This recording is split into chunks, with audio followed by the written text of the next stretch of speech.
Hi guys, welcome back to my channel. In this video, I will tell you guys how you can get cheated on, because I just got cheated on.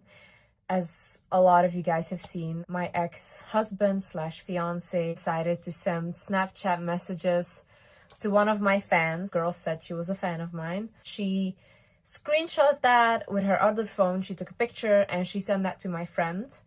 And that's how I saw it. I found out about this when I was 4 months pregnant. Also, I really want to say a huge thank you to my fans and my followers that have shown me so much love. When I revealed to social media that Landon had cheated on me, I was ready to ruin my own career, because I thought like, wow, this is all ruined. Also, I'm pregnant, guys. Pregnancy emotions, pregnancy hormones. Any woman that has been pregnant knows that you literally don't think clearly and you are very angry. When I'm angry now, I have extreme rage. When I found out that day, I thought to myself, okay, what do I do next? And then I went on Instagram and I saw one of my fan pages had posted me and Landon's Q&A, and then they were like, cutest couple on the internet. I looked at that and I thought to myself, I do not for a second want anyone to look up to this relationship or anyone think that this is a good relationship after what I just found out. So I thought, fuck it, I'm gonna ruin my own career. Genuinely thought this between me and my fans. That's it. Like, I did not know people would care at all. I really took the time to reevaluate my own behavior, because I really believe that things happen to you to teach you something. I don't believe that God works against you. I don't believe that the universe works against you. I believe that the life is working for you.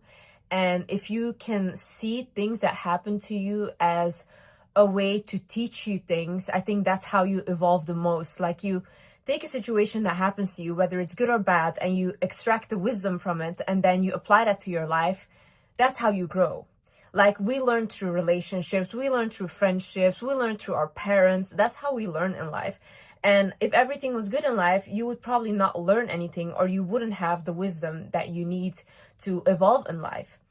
So this really taught me a lot. It's a trauma. It's a betrayal trauma. There was not one bone in my body that would have thought that Landon was cheating on me. There's not one time I found something, not in his phone, not anything. Like, genuinely, this guy was attached to my hip, and I would constantly be the one saying like, can you just leave? Can you go see your family? I found him a little bit too suffocating. And even in the video, like before this, in the Q&A, I say I want to live alone, because we were so much on each other.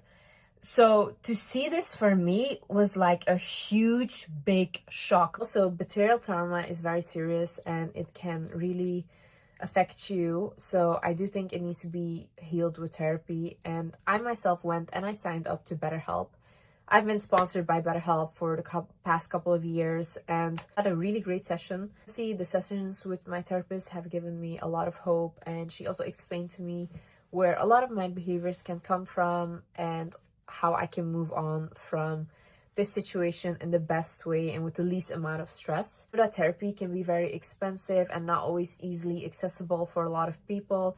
That's why I want to thank BetterHelp for sponsoring this below. That girl sent my friend the messages. Me and my sister, we were at my mom's house and Landon was in the US. And we were both like sitting, me and my sister, and we're laughing because my sister was around me and Landon also the whole time. She saw Landon as her brother. My mom saw him as a son. This guy was really integrated into our family, which is really big for me because I have never introduced a man to my family like that. Like, even my ex, I moved to Dubai for him.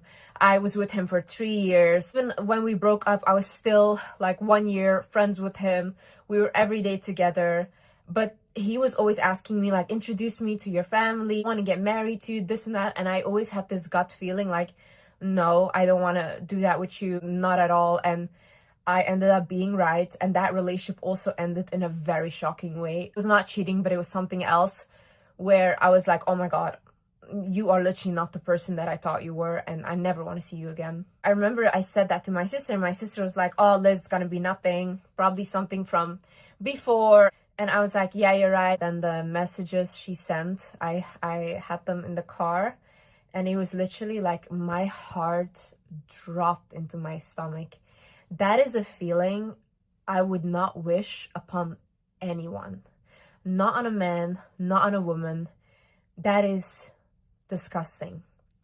And especially when the person you're with is acting like such a godly man and he's accusing you always of cheating, and he's making it seem out to be like you're the one that's not trustworthy. So basically the messages were like him trying to meet up with her. She said no. And she said, you shouldn't be texting me if you're in a relationship. And he was like implying that this relationship is not real. Just really hurtful stuff. Now, in the relationship, there were things that I've ignored in terms of my intuition.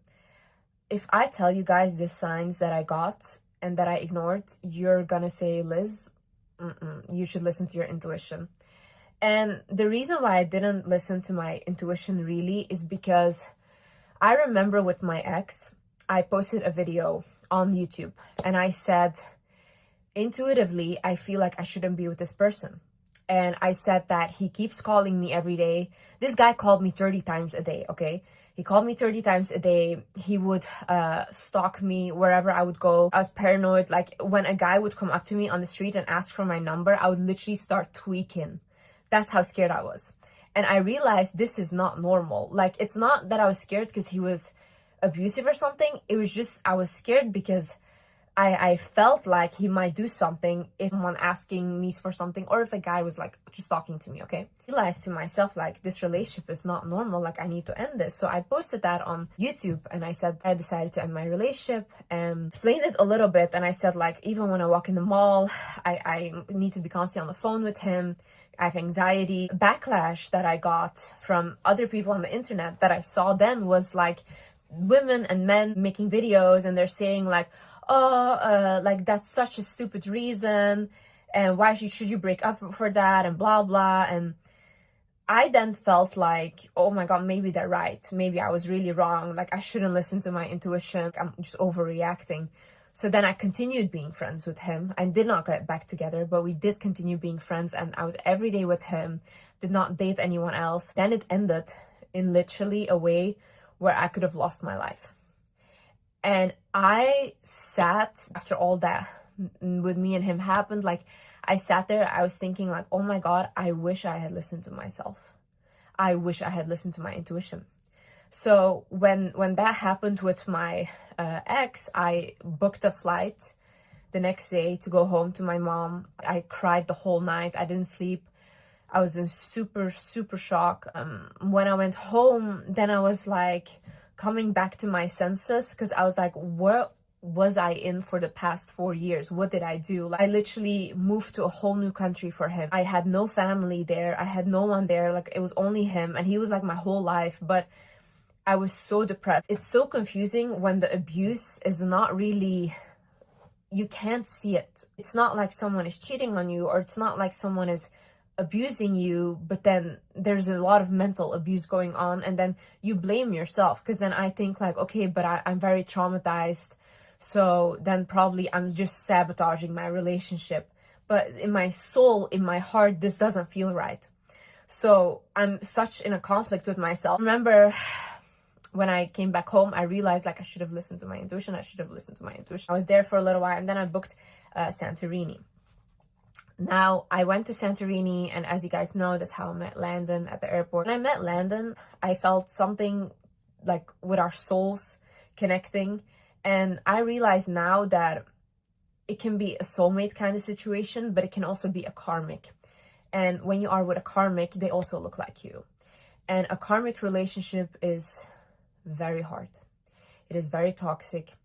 And you do learn a lot from a karmic situation. You grow a lot as a person. It almost like breaks you down as a person. And then you are completely different after that. When I invited him to Santorini, I obviously had that thing still happen with my ex. And I was kind of getting over that. But I was just like trying to put my mind on other things. And Landon was really nice. Everything was great. He was very kind, super sweet, super gentleman-like.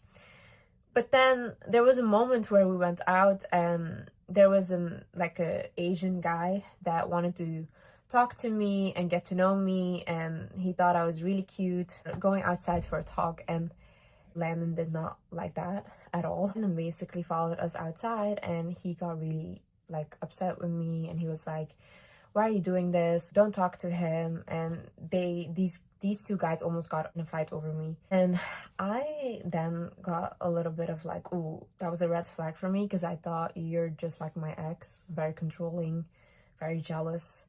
And I was like, I don't want to repeat this pattern again. And I think, look, when you are coming out of something that is super traumatic and a very traumatic relationship, you cannot really bounce quickly into something else because you haven't healed from that relationship yet.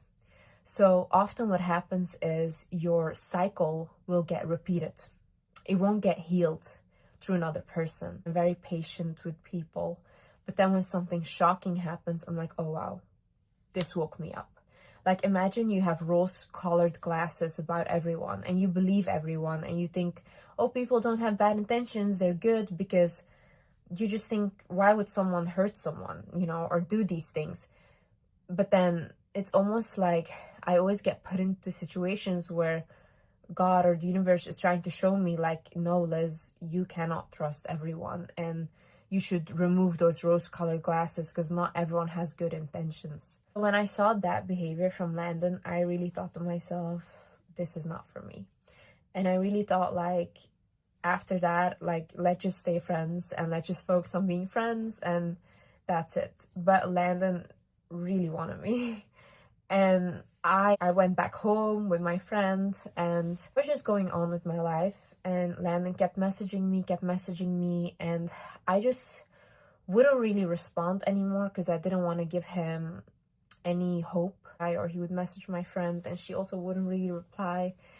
And then I remember one day he called me, and I did pick up, and I was like, hey, what's up? And then he was like, look, I really want you to be my wife. Like, I just know you're supposed to be my wife. And he's like, I want to do anything for you. Like, I want to take care of you. Like, send me your bank account details or your PayPal. Like, I want to prove to you that I really want to do anything for you. This is my problem, okay? I don't really get attracted to men. I just get attracted when they do something for me that is like they're taking care of me. Now, where does this stem from? It stems from not having a father figure in my life. So in my life, I'm not looking for a partner, or I'm not looking to be in love.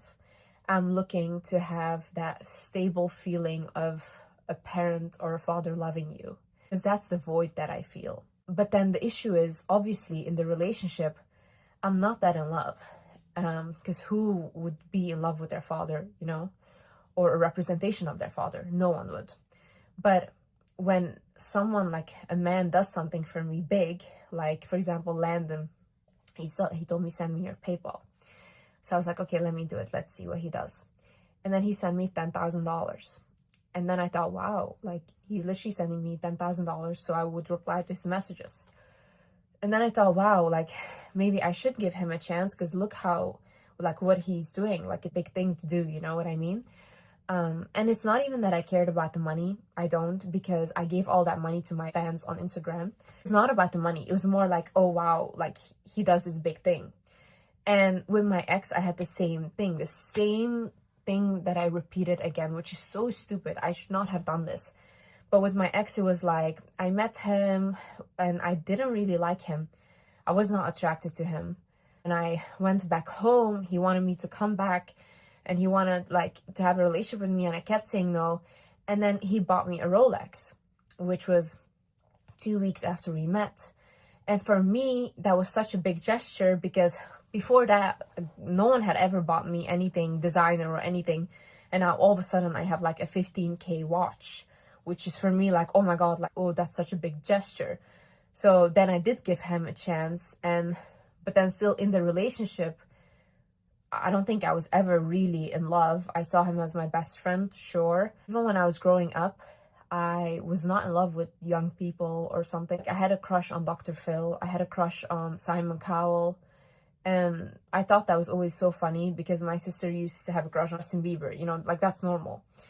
But it's actually not funny. I think that's my first mistake I made. Like, I didn't go in to the relationship with the right intentions. I ignored my intuition from the beginning, where I thought, wait a second, it's not normal how controlling he is over me. And I felt that intuitively I shouldn't be with him. I should have stopped there. Even if he sent me a big amount of money, even if he did all of that, I should not have continued, and I should still have been friends. But I didn't, and then our relationship started, me and Landon, and I started to take him seriously, and he was genuinely too good to be true.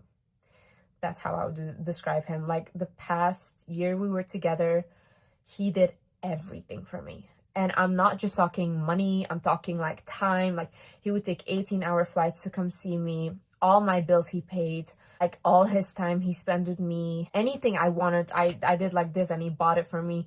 Every week I get flowers. Literally a dream guy. Literally a dream guy.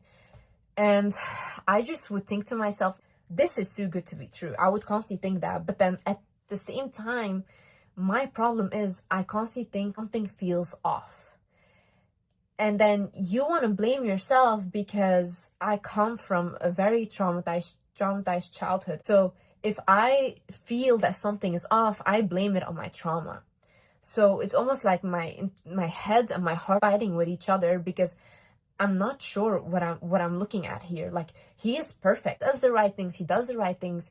Yeah, we argue. Yeah, he's very jealous, he's controlling. But those are things that a lot of people deal with in their relationships, you know? There's nothing going on. And also with the cheating, like, oh my God, he never left my side. Never, ever, ever. Like, even if I would push him to go to the US, go see your family, he would go for 2 days and he would come back. His phone was always open. I knew his password. He knew my password. We had one phone that was connected. So his messages, his FaceTime, everything would get received on that phone, and mine too. So we were really up in each other's business.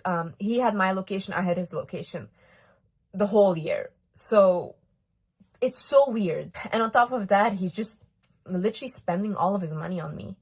And the same with my ex. Like, my ex spent almost all of his money on me, so much that he got into debt. To me, it's so weird that these guys will go to such lengths and they end up doing something so weird. And with Landon, it's not even like that he wanted out of the relationship. I told him throughout our relationship, Landon, if you ever feel like you want to leave this relationship, I'm more than happy you can leave, but just don't betray me. I would constantly tell him that. Don't betray me. I don't want to be betrayed. I would much rather have you tell me I don't want you or whatever and leave. And he said, yeah, of course. But obviously we saw what happened. And even after that happened, like, genuinely still wants to be together. He wants to be with me. He wants to have our family. And he told me, like, Liz, I never wanted to leave you. That's not the thing why I did it. He said he did it because he's very insecure. And he is very insecure. I get it.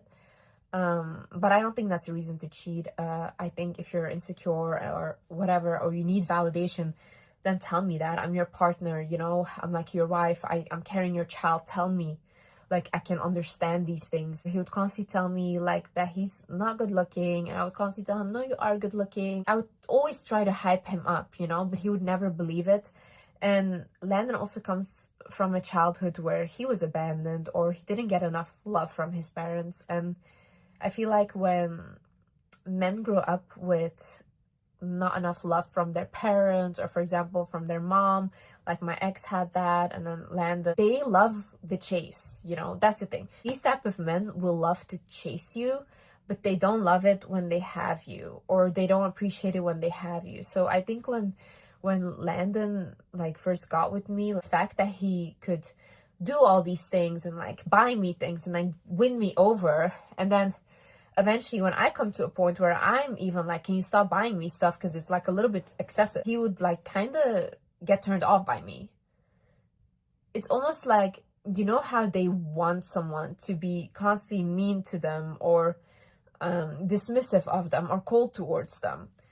And my ex was the same way. Once I started being nice to him, once I started showing him love, he was the same way. He would, like, completely, he would drop his standards. He wouldn't like me as much. But then when I return to being mean or dismissive, they love me so much, and then they like try to win me over all again. But then it's just a game. It's a constant game. But you have to imagine if they didn't get enough love from their mother, for example. That is how their mother was. For example, my ex was a cold woman, was very dismissive towards him. So for him also, that's what he's trying to recreate in the relationship with me. If you look at the relationship, me and the two serious relationships that I had, which was Landon and my ex, we're both doing the same thing. My ex was trying to recreate his childhood with his mom in me and looking for like a mother figure. And I think Landon was doing the same thing. He wanted a love like a mother. I could not give that to him. When you have never known love as a child, as an adult, you will go for what's familiar. And what is familiar is control, controlling what I wear, controlling what I do, what I say. And for me, I even view that in a man as, oh, he loves me. So if, let's say, Landon would tell me, you can't wear this, I think that's love, because he cares about what I can or cannot do, or he's jealous over me. But I don't see it as like, wait a minute, he's controlling you. Just think like that must be love, because I don't know what love is from a man. I think the only way I've ever felt real love was through my animals and love through my friends. I felt real love through my sister and my family, like my mom, my brothers, but not really through a partner. I also think that the way you grew up plays a big role in all of this intimacy and being comfortable with your sexuality. Like, for example, I grew up in a very, very strict household. Like, it's very patriarchal as well. Women were just wives for a man. And I don't know one woman around me, aunt, whatever, that has married for love. All of them married to get out of the house and just have freedom. So I don't know anyone that has married for love. When you grow up like that, you genuinely have a weird sense of romance. I also didn't grow up watching Disney movies, so I don't romanticize any of that stuff. I just grew up like an adult. I was very close to my mom, and I would always follow my mom around. So whatever worries my mom had, I put on myself. So I almost felt like I was taking care of 5 children. I almost felt like I was very responsible for my family and for the money, or like the lack of money that we had. I felt very responsible for that. I felt responsible for my mom and how my dad was treating her. I always just wanted to protect her. I was always giving her advice on just leave and, you know, you can do this. And I was always her therapist. I wasn't a child. And I think now that I'm pregnant, I don't want my child to for 1 second have to worry about me. I think every child deserves a childhood. And I think the trauma that you experience from your parents really shapes you as an adult. And it's so hard to get rid of these things. And you are really left with like lifelong healing. Some of the signs that I ignored were that I read Landon's matrix chart when we first got together. And in his matrix chart, in his past life, it had said that he had cheated on a loved one before. He had chosen lust over love.